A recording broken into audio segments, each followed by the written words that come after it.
bienvenue. I almost forget what it is like to stream, you know? I'm so in touch with nature nowadays. And good food, you know? That's what life is about. Look, guys, I don't know what to tell you. I don't like talking about this a lot. But the fact of the matter is that I am French, okay? And after coming back from Paris, I'm in touch with I'm in touch with myself, and I've been touching myself all week in beautiful Paris. Anyway, chat, hello, welcome back. Because I've been gone. I've been gone for, I think, the longest amount of time, if you ignore my one sponsored stream, in a long time, right? Correct me if I'm wrong, mods, OG viewers. This is like one of the longest breaks that we've ever done. It was about 8 days, Sunday to Monday, and I have been gone ever since. Just totally out, disappeared, without really explaining much. I think I vaguely said in a stream or two that I would be in Paris, but I didn't really explain for how long or why. I just kind of disappeared. And so I made you guys a little PowerPoint to go over what I have been up to and where I have been. Okay, the short answer is Paris, but look, I have some fun stories from Paris. So, you know, you can hang. Fun story time. Story time with Ludwig. Fun story time. I went to Paris, France, my motherland, okay? If you do not know, I don't talk about this a lot. I'm not a guy who likes bringing up his personal life. I just like bringing content to you guys. I'm actually French. It's true. I know I perhaps don't come across very French sometimes. Almost all my family lives in France. I'm fluent in French. I would say at like a professor level. And it's also the first time I went back to France in about 5 years. And even longer since I was in Paris. Probably like 8 years since I was last in Paris. If you don't know, I'm literally the only person in my family born in America. I was always the American of the family. Anyway, I'm going to Paris. Big question, why? Is it just me taking a vacation to enjoy life after running a banger event like World's Greatest Gamer? Kind of. I would love if that were the case, but I have a problem that many of you suffer from, like most Americans. We are overly addicted to work. I don't know if it's through guilt or conditioning or cultural oppression, but Americans are addicted to work. American workers left a record number of vacation days on the table last year, 786 million days, up 9% from 2017.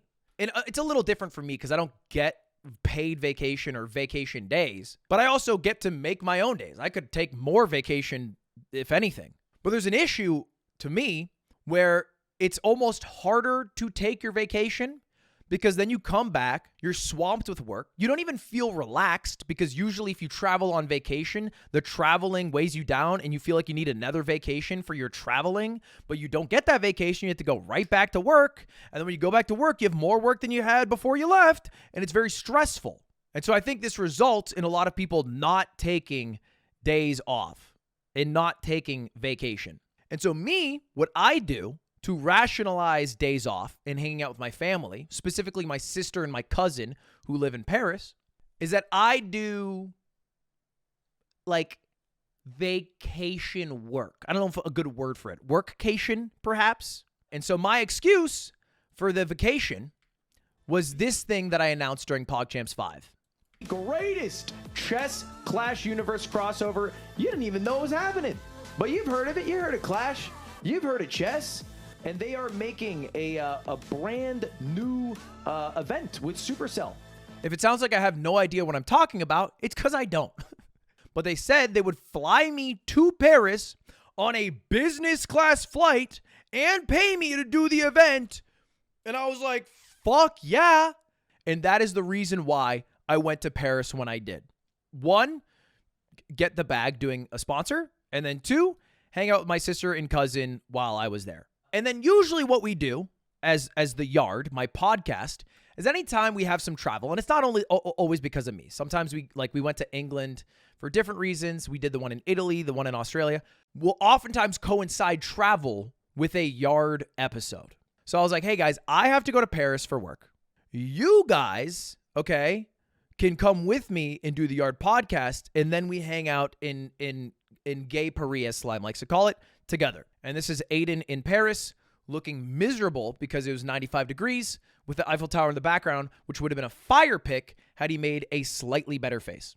And then this is Slime and Nick, who got a tattoo of the Yard there on their legs. They got a matching tattoo. They asked me if I wanted to do it. I said, no, I'm okay.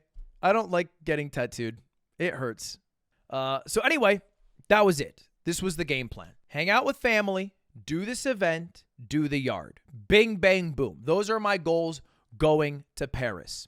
And the moment we land in Paris, again, it's been about 4 or 5 years since I've been there. I quickly remember some of the stereotypes that are partially true when it comes to Paris. Specifically, well, I guess I'll just show it here. The French stereotype starter pack. So there were basically 2 groups going to Paris. Group 1 was me, Slime, and Yan. And we traveled separately. We are all on the same plane together.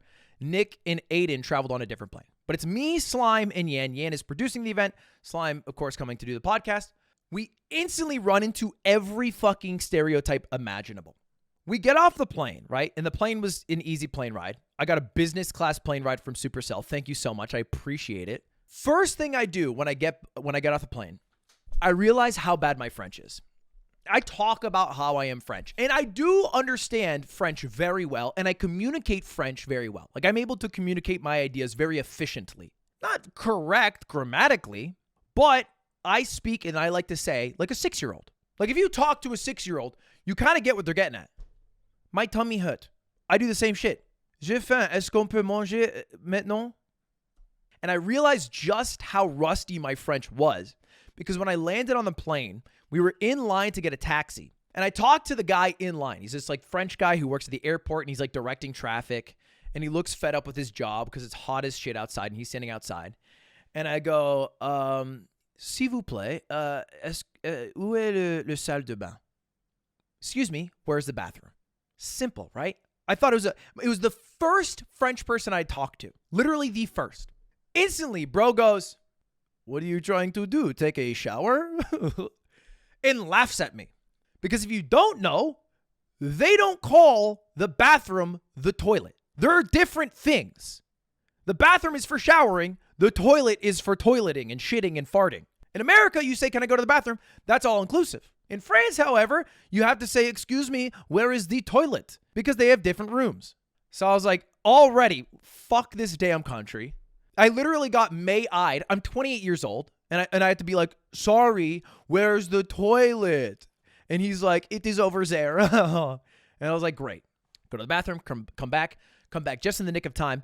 Our taxi's here. We get in the taxi, and you might notice Slime's head is above this little smelly French man. Because the first thing Slime does in the taxi, like a cartoon character, he does this. He goes, ugh. He makes a big stink of how it smells terrible. And he assumed it was himself. And this is where I have to like shyly lean over to Slime and I have to be like, that's the cab driver. Because the cab driver isn't wearing deodorant. He's just not. There's not a lot of deodorant in France, in Paris specifically. And there's not a lot of AC, and there's a whole lot of sweating. So our taxi driver smelled like shit. We also ran into a couple other, so we do the taxi ride. Taxi takes like, an hour-ish to get to the center of Paris, and I meet with my sister. If you guys don't know, my sister is much more French than I am. She was actually born in France. She speaks a lot better than me. She's also been living in France for the past few months. And I haven't seen her a little bit, so I was excited to see her. And instantly, the first thing I notice when she is there is that she has picked up a very French habit. She now smokes cigarettes. It has been 6 months. It reminds me of that meme, that used to be popular on TikTok. And it'd be like 1 week being in Paris. And then it was like 1 month being in Paris. And then it was like, croissant, that meme. Literally 6 months in the country, she instantly started smoking. Also, cigarette packs in France are very weird because they all have these adverts on them that are like smoking will kill you. And then it shows a picture of like lungs or like a dead person or like a fucked up eyeball. But the funniest one is they show a picture of a baby that looks like he's huffing that good shit, not in a bad way. Like this picture alone doesn't really give me the idea that you shouldn't smoke. It goes kind of hard in a weird way. The baby's kind of lit. After we land, we hang out for a bit. And my sister takes me, Yan, and Slime to a workout class. Now, my sister, she's been on the stream before. There's two things you should know about her. One, after moving to Paris, she loves drinking wine and smoking. Two, she's also, ironically, the fittest person I know. She is in the best shape of any person I know. And I saw that firsthand because she took us to a workout class. Specifically, she took us to Barry's, which is actually an LA thing, ironically, but they have something in Paris. This is the exact room. I've never done a workout class before, but it is fucking insane. You walk in and there's this French dude who's speaking like Fringlish, half French, half English. And he's listening to what I can only describe as a DJ version of like Inception music. It's like this. And so he would have us get on the treadmill and he'd be like, all right, everybody, I want you to run at your maximum speed. And I want you to sprint for 2 minutes straight. And I do not want you to quit. You have it in you. You can fight. Allons-y. Encore maintenant. And let me tell you, I've never done a workout class like that before. It fucking rules. When the beat drops, I don't know how this guy times it every time, but it got lit. And I've never worked out so hard in my life. I pushed myself to the max. I was running 17 kilometers on the treadmill, which is very fast for me. And I say my sister is very in shape because I look over, she's running 20 kilometers it's an hour, right? 20 miles an hour? Yeah, 20 kilometers an hour, which I thought was insane, blowing me out the water. But I finished a workout. It was actually kind of hype. Afterwards, I hit the showers, which was a bunch of French people who are all naked. And then we go to dinner. This is our first night. And Nick and Aiden finally landed. I don't have a picture of me in the shower, obviously, guys.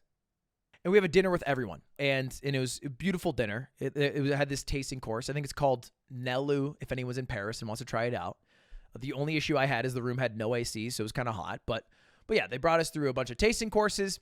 And I really only have one issue on the dinner. Is fucking Slime. Okay? Because we go to this dinner, great tasting course. There's Yan, there's my sister. It's the only picture I took. Sorry, I'm not a guy who takes pictures of all his meals. But during the dinner, Slime proudly proclaims, I don't even know where it came from, but he goes, I know Dubbin's internet passwords. Proceeds to tell everybody at the dinner, a room full of like 8 people who I do love, but don't necessarily want to know my passwords. Not one, but every single password he knows of mine. This is like 4 different passwords he rattles off. And I'm like, what is going on? So anyway, if I start having all the money drained from my account, I'm going to have to do a Knives Out style island adventure with everybody at that dinner table to divulge who was stealing all my money. And that was our day 0. That was our landing. And then that brings us to the first real day in Paris. And this is when I came to the conclusion, Paris blows. When I go to France, I don't usually go to Paris. I usually go to the south of France where my family lives. This is places like Nice, Montpellier. I don't really go to Paris. However, since my sister moved to Paris and my cousin moved to Paris, it felt okay to hang out there where I normally never do. Again, this is like I think the second time in my life I've ever been to Paris. It fucking sucks. I do not like it. And I like France. It sucks for a lot of reasons. One, there's no AC. Like, there's actually no AC. Some buildings have it, like mostly Western businesses, like I guess specifically American businesses, like a Starbucks has it. But even their AC is kind of like by somebody with a slightly cold mouth. It's never American style AC. And I'll agree, American style AC goes too far. American style AC, you walk into a Target, it's like 62 degrees.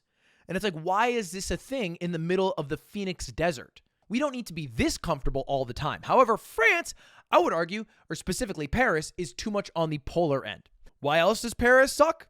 Because there are so many tourists, there are so many tourist traps. And it is kind of hard to differentiate what is a tourist trap, and what is a cool hip spot. This is an issue with all major cities, which is fair, but it's why I don't like Paris as opposed to some of the other cities that are smaller in the south. The third problem with Paris, they're not very nice to people who don't speak French. Now, I will say I had a polar opposite experience of this. I don't speak French very well. I've already admitted this. However, the level I speak French at was good enough that people were incredibly nice to me. Like, they would talk to me almost as if, you ever see that Japanese show on Netflix called Old Enough, where it's like this little 5-year-old kid and he has to go to like the fish market and pick up a fish and go home. And then the person at the fish market are like, oh my God, this is so cute. That's how people treated me, a 28-year-old man. Because I spoke at that level, I walked into a store to buy like towels, but I didn't really know the word for towels or something. So I was like, excuse-moi, est-ce que vous avez des drapeaux? And they were like, what? And I was like, j'ai pas de drapeaux parce que quand je suis mouillé, je veux que je become sec. And they'd be like, oh, it is so sweet how you speak. We do not have that, but wow, it is okay. Perhaps this could work for you. And in reality, I literally said, hey, can I have a flag to wipe myself off so I can become dry? Slime, on the other hand, did not have the same experience. And Slime specifically told this story on the podcast about how he wanted to get new shoes. So he went to this shoe store to get some New Balances. And he walks in and instantly they're dicks to him. Like frame one, they're like rolling their eyes in front of his face. And he just picks up a pair of shoes and he's like, 11? Can I try it on? And they give him lip off rip. And they speak English way better than he speaks French. They're like, what is it that you want? What is 11? And he's like, for the size. And he's like, we do not have 11 here. They're like making him on the spot do like, okay, what is 11 shoe size in Europe? Okay, can I have like a 44? Is 44 good? Okay. Same day he goes to the pharmacy, right? Okay, maybe this person's just a little upset because they have to deal with an American and that's not the language they speak and they're not that happy, whatever. Same day, he goes to a pharmacy. And he needed like shampoo or something, right? He just needs something at this pharmacy. And pharmacies are everywhere. They're littered everywhere. You'll see this green plus sign. And he walks in and he puts this thing on the table and they ring it up and they're like, okay, it is $10. And then Slime like pulls out his card and he's like, And the guy who runs the pharmacy is like, okay. Pulls out like a little keypad, mistypes $18. They scam Slime. They charge him $18 for a $10 item. Just straight the fuck up. And I went to the pharmacy. Nobody did this to me. They would all tell me the price. And if I would always pull up my iPhone because I use tap to pay. And I'd be like, tap. Because they just call it tap as well. And they'd be like, bien sûr. Well, bien sûr qu'on a tap. But for Slime, they were like, $18. They gave him the American tax. Yeah, I know. I realize I said shampoo, but he doesn't even have fucking hair. But I forget the thing that he was buying. It was like sunscreen or a razor or something. I forget. So I fully believe that Paris is not a good place in general for tourists. And then my final issue with Paris is that they have this weird issue where everything is too close for a drive. And if you were to drive 1.5 miles, it'll take you like 30 minutes. But it's also a little too far to walk. It was this weird in between that just made it kind of miserable to travel. And everything was this travel distance. And it's worth noting at this point, all these complaints that I'm levying, I will admit that you should take them with a grain of salt because while I was in Paris, these are the exact days I was there was a heat wave. I think there was a heat wave like all over the world, honestly, but it was fucking hot. It was 93 degrees Fahrenheit. It was way too hot to walk around. The sun was just beaming on us all day. It kind of sucked. So anyway, this is the general overview, but let's get into the specifics of what we were doing there. So this was like the first real day there. Day one, Thursday, was sponsor day. And on the sponsor day, we woke up, we got like a breakfast. And for the first time in like a year, I went rock climbing. What I didn't realize, because I haven't used a scale in 6 months, my ass has gotten fatter. My return to rock climbing was not great. I'm 190 pounds. I found out because I weighed myself the moment I got home because I could not pull myself up a wall. Holy shit, it was hard. I don't think it's, I mean, I think I've gained some muscle as well, which is what I tell myself to cope. But climbing is tough. But after the climbing, I had to do my sponsor. And what I didn't realize until the day of, you guys might have saw an Instagram story of mine, and it was like, hey, here in Gay Paris, not going to stream for a few days. See you guys soon. And then that same day I went live. Yeah, I didn't even realize I was streaming the event. I didn't realize. This is my bad. I should have known. But the whole time I had been coined as the host of the event, that I thought I was hosting it on another channel. I didn't realize I was also streaming it on my channel. I didn't fucking know. They were just like, hey, do you want to go to Paris and host this event? I was like, yep. And I didn't ask another question until I got there. And this was the actual sponsored stream, if you guys watched it. Hello, everybody who's watching this and confused at what it is. I'm here to explain it. My name is Ludwig. Welcome to Chess Clash. Now, the event went great. I had a lot of fun doing it. The production team was nice. Shout out to Supercell for inviting me out and chess.com. The idea was we had a chess expert, Danny, and we had a Clash expert, Eric, and I was somehow the glue. Here's the issue. I should not have been the glue. Yeah, I did not know enough about Clash, and I'm not nearly good enough at chess. So my inclusion in it, although, hey, I was happy with it, didn't make that much sense. Still fun. We still had pretty good viewership. Supercell was happy with it. And I got a free trip with a fucking business class flight to France. So for me, that shit was worth it. However, it went a little bit late. On my drive back, if you guys don't know, this was done on a Thursday. And we had a fantasy football draft that same day, which was also the first day of the National Football League. And I planned to do it after I got home. What happened, though, incidentally, is that I ended up in the Uber because everything ran a little bit late. So I did my draft while in the Uber. And I planned to really focus in the Uber and like get all my picks in and take time and do a little research. That was my whole game plan.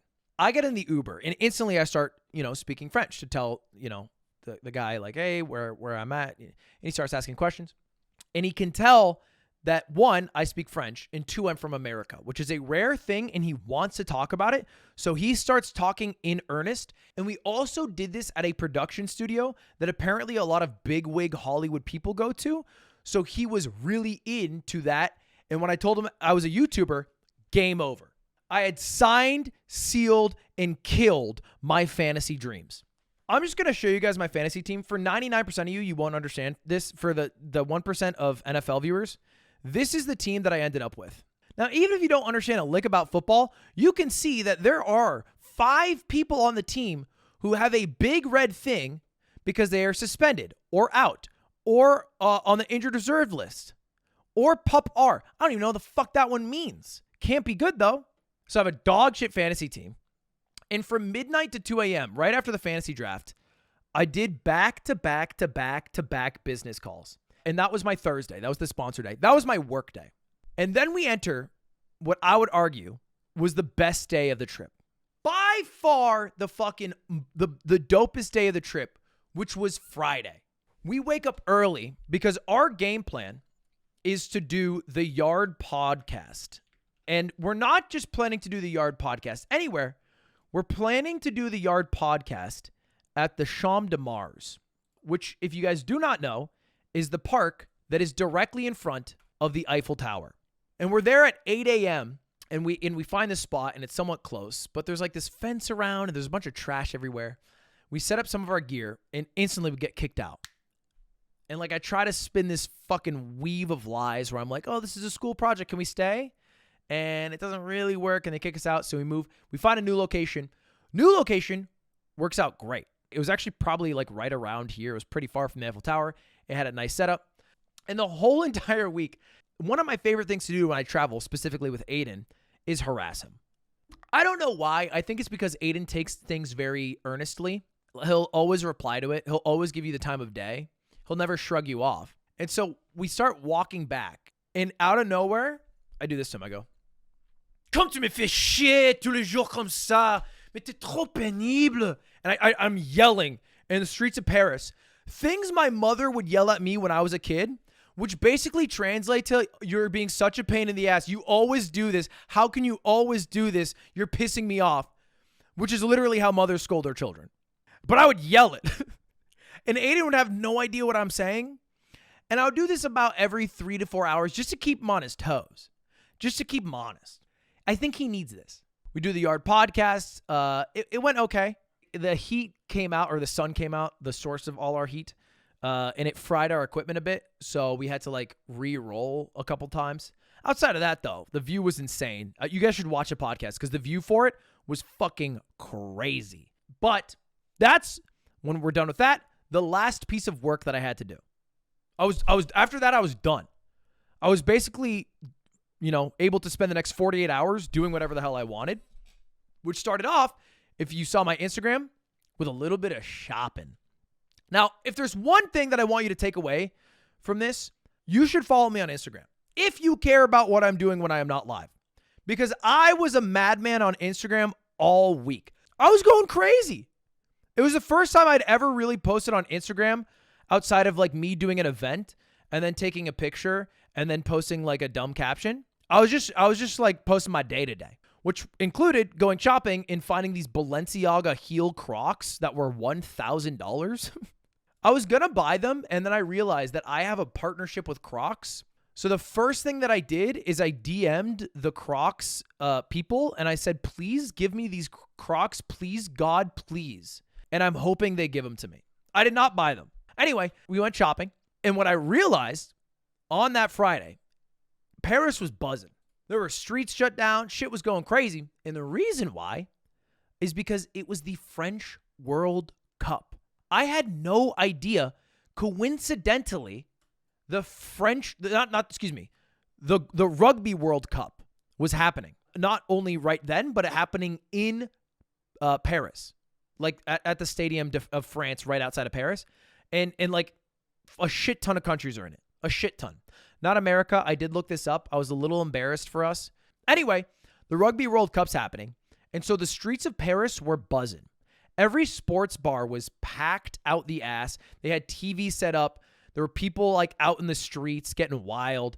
And we went out to eat some burger, and we couldn't find a seat anywhere. This is us out to eat burger. This is me, my sister, and my cousin. We couldn't find seats anywhere, which was kind of disappointing because I thought it would have been a cool experience to watch the Rugby World Cup in a street full of Parisians on the first match of the Rugby World Cup, which was Paris against France. If they were to beat New Zealand, that'd be very impressive. And that's when I have to tell you guys about Chris the waiter. Chris the waiter is my goat. We happened to stumble upon this random French bar that was like pretty busy, but the only one that had an open enough bar on the inside to get a drink. So we walk up to the bar to get a drink inside, but where we really wanted to sit was outside, with all the people in front of the TV and watch the big game. And as I'm getting ordered, Chris, who's the bartender there, he's like, Ludwig, you're a streamer, right? And I was like, yes, it is true. I am a streamer. He goes, dude, I love the streams. And I was like, cool. He's like, hey man, first round's on me. I was like, what the hell? He's like, yeah, no worries, dude. He goes back, he gets beers, and he comes back, and I think he might have looked something up. I'm not exactly sure. But he comes back with our drinks, and he's like, now I remember. You switched to YouTube, but I used to love watching your Amazon streams. And I was like, yes! I do that. I do spend tens of thousands of dollars on Amazon.com, and I have to unbox everything, and it's a pain in Nick Yingling's ass. He's like, yep. And then he hooked us up with a fucking seat for the game. Not only did he hook us up with a table with a free round of drinks, but he also gave these fun little scarves that apparently you wear if you root for France, and these hats. And also he gave us roller markers to put flags on our face for the country. And this is where I have to point out that although we do have 6 total flags on our cheeks, none of these flags are the French flag. We went 0 for 6 on getting the French flag correctly. Literally not one of them are the actual French flag. I don't know how the fuck we went 0 for 6, but it happened. I have to admit, this is my American side coming out. But doesn't fucking matter, because guess who came out on top? except for the French. The French beat New Zealand. The streets of Paris got fucking lit. And so that was the French popping off. That was the Rugby World Cup. And then at night, Yan had wanted to go to like see a DJ. And I don't give a shit about like going to like some bar to see a DJ. I'm not really a DJ guy. Until Yan said a DJ had visited from Japan. And all of a sudden my interest was piqued. I was just curious about who this DJ from Japan was. It sounded kind of cool.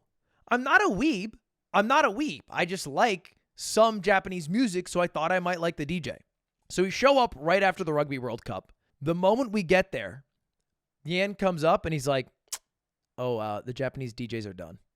I was like, what? And he's like, oh yeah, they're done. It's only French DJs now. I was like, dude, what the fuck? I traveled all the way out here. By all the way out here, I mean like a 10-minute bike ride for this. So I got a drink. I was just like chilling in the back. I was like this to this French DJ. He's like, like whatever, baited. And right as I'm about to leave, I see the DJ. I see her leave because Yan points her out. He's like, that was the DJ. She was great. She was the best one. I see her walk out. And I don't know what spurred this in me, but I went up to her and I was like, great set. Total lie. I didn't see it at all. She might have sucked. I only know she was good by proxy of Yan. I said, great set. Have a good night. And she turns around and she goes, oh, I'm not done. I'm going to be back on in like 30 minutes. And I was like, let's fucking go. So I got to see DJ Aiko. Welcome me. So this is me and Yan at the front going crazy. We're having a good time. And we were being a little degenerate. I won't lie. Right next to the DJs, they had a huge, like a Halloween-sized bowl full of beer. There was like 30 beers in it. And I looked at it and the DJs were not drinking it. And so and Yan's right next to it and he has such long arms. And I was like, Yan, what if we have one? I've paid for so many overpriced shots of alcohol. What if we have one beer here? I didn't steal a beer. I'm not saying this. Yan stole the beer. Not a narc, but whoa, I drank the beer. That's what you guys don't get. I didn't do anything wrong.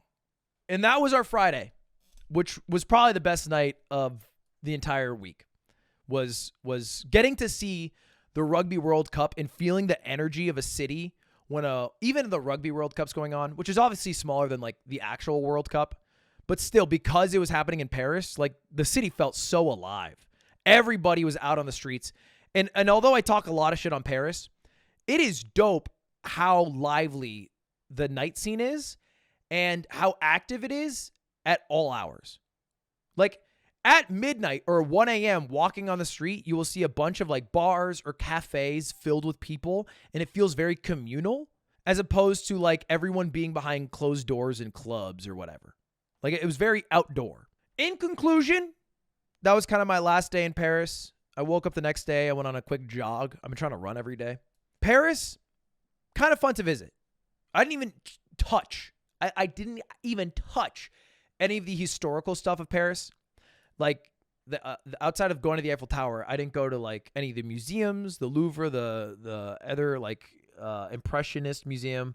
I didn't go to the catacombs. I didn't go to any of the tours. I didn't do any of that shit. All I did is I fucking showed up. I ate way better food than I eat on a day-to-day basis here. I got super flattered by everybody on how poorly I spoke French, but they were down for it. Would I go back? Yeah, to visit my family. Outside of that, not really worth it. Not something I would go a second time if they didn't live.